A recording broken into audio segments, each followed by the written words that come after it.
Thanks for following Edric and David Fireside Chat podcast. We have been doing this series of podcasts for the last few months. It would be great if our audience could give us some feedback on what topics you want us to talk about and how to improve our podcast. Yes, Edric and I are co-founders of this program under the charitable nonprofit organization Inspire and Impact Foundation. We also welcome any donations to support us. In this podcast, David and I will talk about what will happen in 2023 in terms of inflation, recession, and the stock market. After October's encouraging CPI data, the next 3 weeks are decisive in the direction of the market narrative. For much of 2022, the central macro narrative is inflation accelerating and the Fed behind curve. But our central view has been that inflation pressures already peaked and that it was a matter of time before the hard data. Yes, November CPI and PPI data would be critical.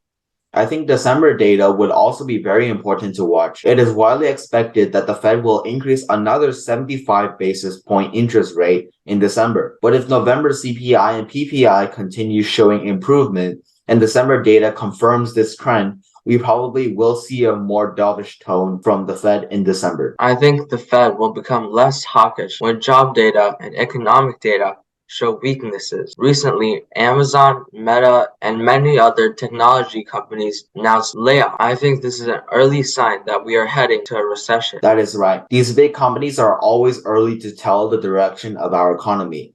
We probably will see more layoffs towards the year end, but there are still some debates between if we will see the economy hard land or soft land. Edric, with all this ongoing inflation, is it even possible to forecast what may happen? Well, CEO sentiment is collapsing, commodity price movements are rising, and Fed hikes are accelerating. I agree. These Fed hikes are seriously slowing down economic activities. Companies aren't willing to borrow much money after these hikes, causing layoffs. Ultimately, this all leads to less consumer spending. House prices are even coming down. David, did you know? In this Thanksgiving season, 88% of Americans are planning to eat turkey. What's funny is that 88% is amazingly lower than the percentage of people who expect an economic recession in 2023. I tend to believe the recession is going to be mild as U.S. companies are still very profitable and consumers are still spending. I agree.